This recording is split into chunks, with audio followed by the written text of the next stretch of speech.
Hello and welcome to Mirror Fighting One to Watch with me, Rich Jones. In the latest of our new series of shows and podcasts, we'll be bringing you the inside track on some of the rising stars of the boxing world and looking to tell their stories inside and outside of the ring. Hopefully, you'll be hearing a lot more from these guys in years to come as they go on to big things in the boxing world. Today, I'm joined by Hamzah Sheeraz, who came from a fighting family, but it was Amir Khan who proved an inspiration for him to try and become a world champion. Age just 21, the ragey 6'3" fighter is tipped for a bright future under Frank Warren, having already become a European champion. I caught up with him to learn everything about his background, from his earliest boxing memories to his ambitions to not just become a world champion, but become a pound-for-pound great. So let's get on to it, shall we, and hear from Hamzah Sheeraz. So joined now by Hamzah Sheeraz. Hamzah, just wanted to sort of go completely from the start in your boxing journey, really, and the family connection with boxing sort of started long before you were born, didn't it? Yeah, man. My uncle was a boxer. He was an 8-time national amateur champion. And yeah, man, he kind of took me to a gym one day when I was little, and I ain't looked back since. But if you look in the family, you got the likes of Amir Khan, who was a former 2-time world champion. You got people like that in the family. So what I'm basically doing is I'm carrying it on. And since the age of 8 years old, I ain't really looked back. Yeah, I guess with that background, was it sort of the natural thing to go into boxing? It was always a case of when you got old enough, your uncle and your dad were going to have a pair of boxing gloves on to see how you got on? So I was punching as soon as I was born, mate. My guard was up. but yeah, man, exactly like you said, it was just a matter of time before I went to a gym. And like I said, I went when I was 8 years old. Started boxing at Debden Amateur Boxing Club when I was 8. I went there till about 15. Then I moved to Five Star Amateur Boxing Club, where I finished my second half of my amateur career. And then I turned pro. And like I said, it's going well. I've got the European title on my waist now, and it's all about moving forward. Yeah, and we'll get on to the sort of amateur and pro career in a little bit, but just from the beginning as well, was there anyone, obviously, like you say, so many boxers in the family, was there anyone that was against you going into it, or was it pretty unanimous that they were happy for you to go into the sport? Obviously, it's a dangerous sport. Was there anyone that was trying to tell you not to? Not really. I had my family's full backing from day dot. Like, the perfect example of why I had the backing is because, look, you got to look at not the likes. Amir Khan himself, he was the first British Asian to actually be successful in the sport, and I think our parents kind of looked at it like, if he can do it, and if he's done it on such a high level, why not? Like, in boxing, obviously, learn about being dedicated. You learn your manners as well and life skills as well. So that's where I got the backing, and that's why I got the backing as well from my family. Yeah, and was Amir sort of an inspiration growing up? Did you learn a lot from him? Yeah, of course, man. Like I said, he was the first one to do it. So following his footsteps, you can't really go wrong. Yeah, and like you say, you sort of went into the amateurs. You had a really good amateur career. I mean, you've got great experience. What are your sort of best memories from the amateur days? Is there any fights that stand out in particular? Any big moments?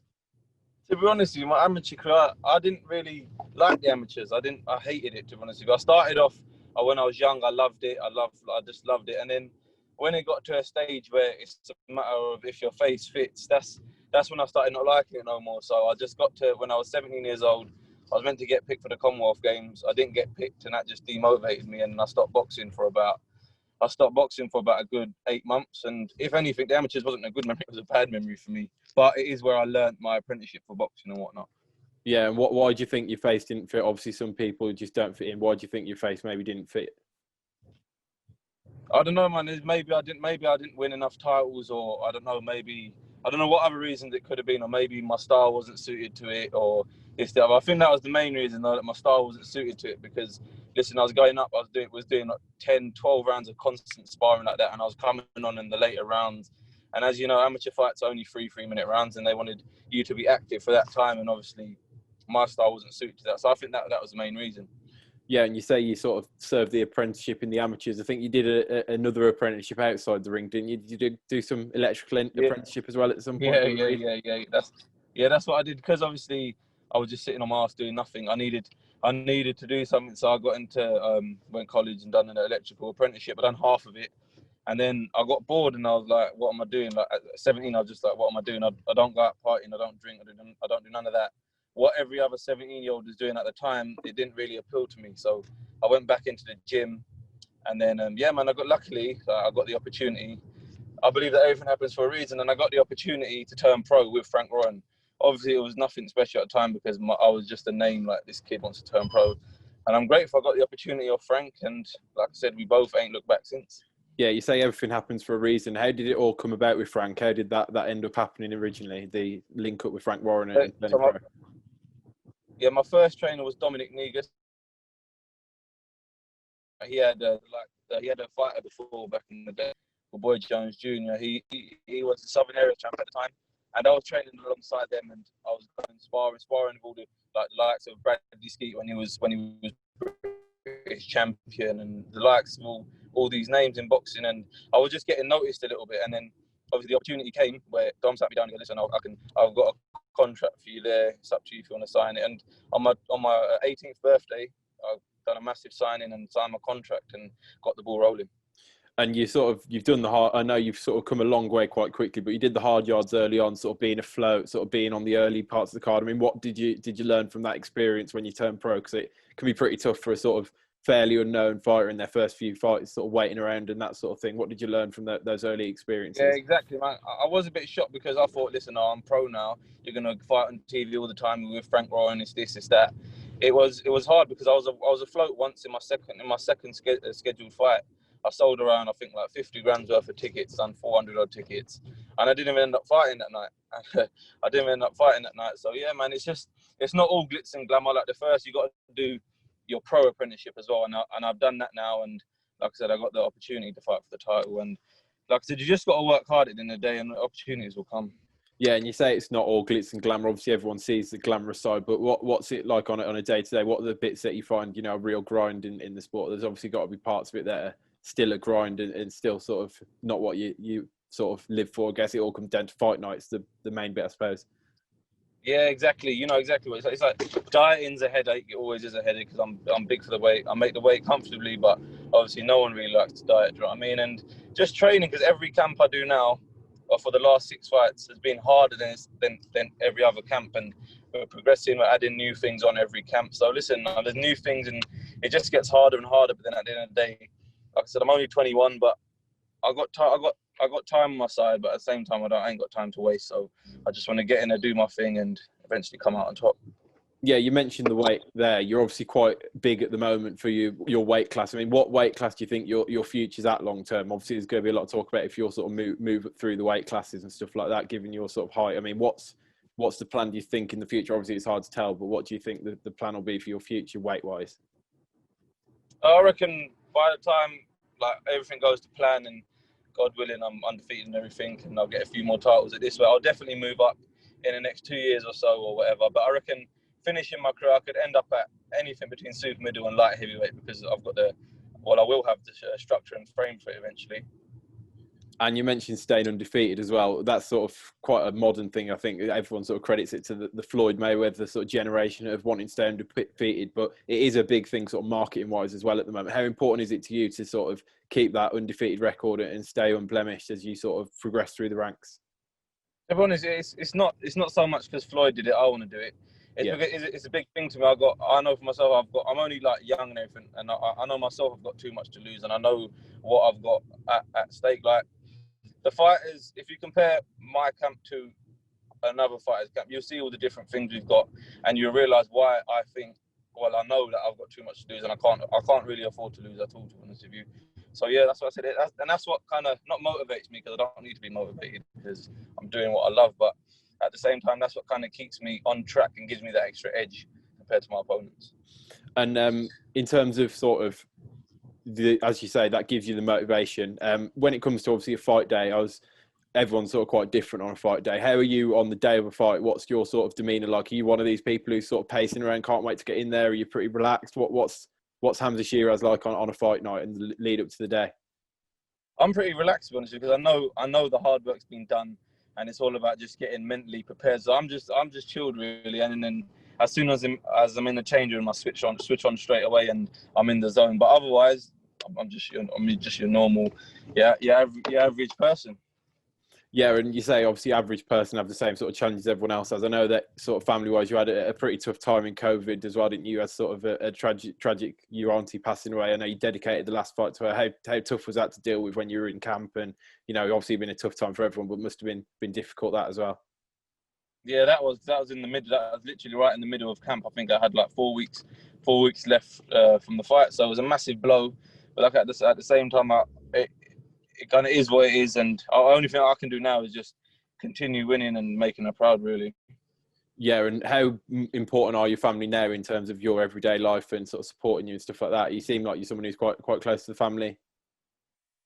Yeah. They've supported me from day one. I've got also Mirkan's uncle Taz, who's on board now, and he's been this camp. He's been with me every day. He comes to wakes up at 5 a.m. We go to the gym, and then we come back. He cooks, he does everything really. He takes me to like I said, he takes me to the gym, and he's been to the top of the sport. So someone who's willing to do it all again is you can't really go wrong. Do you know what I mean? Yeah, and you mentioned earlier as well, obviously, Amir Khan was sort of the first of the sort of British Asian fighters who achieved so much. I mean, how important is that to you as well, like sort of your heritage and sort of continuing that legacy that obviously Amir started with for the British Asian boxers? How important is that? Is that something that you're quite passionate about as well? Yeah, massively passionate about that. Hugely passionate about that. Not just for the Asians, but for British boxing in general and world boxing in general. Yeah. Do you know what I mean? Like, obviously now everything's become so much more diverse, and it's just a matter of, like you said, continuing it. But at the same time, there's loads of other Asian boxers continuing it, and yeah, hopefully we can do it all together, man. Not just not just Asian boxers, but boxers in general. Do you know what I mean? Yeah, so did you got a cousin that's turned professional fairly recently as well? It's definitely a sort of family affair, isn't it? Yeah, exactly. Like, he's part of my camp. He's meeting at a gym now, Umar. He's a talent. Like it is in the family. Boxing is definitely in the family. It's in the blood. And yeah, man, this is, like I said, it's a matter of continuing it and following on from Amir Khan's steps. And just a sort of quite quick fire questions at the end, just to get a bit more of an idea of your sort of background in the sport and growing up. So just to start off with, who was your favourite fighter when you were growing up? Who was it that you were always tuning in to watch? When I was growing up, it was probably Ricky, like the likes of Ricky Hatton and Floyd Mayweather and all that. When that was all the glitz and glamour. But now, as I'm getting more educated in the sport, it's definitely Canelo Alvarez, man. I literally learn a lot off that guy. I watch him all the time, and I think he's a beast. Yeah, what is it you take when you watch Canelo Alvarez? What are the sort of main things that you're looking to sort of learn from him and put into your own game? Just everything. He can box, he can fight, he can move, he can. Do you know what I mean? He can do a bit of everything. So just keep watching a bit of him, how he trains, and even outside the ring, he's a proper fellow. Do you know what I mean? So and just keep learning off him. And favourite fight you remember as a kid that you used to watch? Hatton versus Mayweather. That was the first one I stayed up for, and it was a proper buzz because before that I watched the HBO 24/7 they did on that as well, and it it got me so intrigued, man. Yeah, I remember that was the same for me. It was the first one I stayed up for. Was at my nan and granddad's house, and it was just the whole build-up was just something else. I remember the documentaries following them around and stuff. That was Exactly. great. Yeah. That was the one I remember. And plus, Ricky Hatton being a British fighter, it was something you could like. You was rooting for him at the time. Yeah, and then onto yourself again a bit more as a fighter. What's your favourite shot? What's the one that you most like to throw? My jab, also my left hook to the body. That's my favourite. My favourite shot is my left hook to the body, but I'd say my best shot probably my jab. And so far, what would you say is the best moment so far of your career?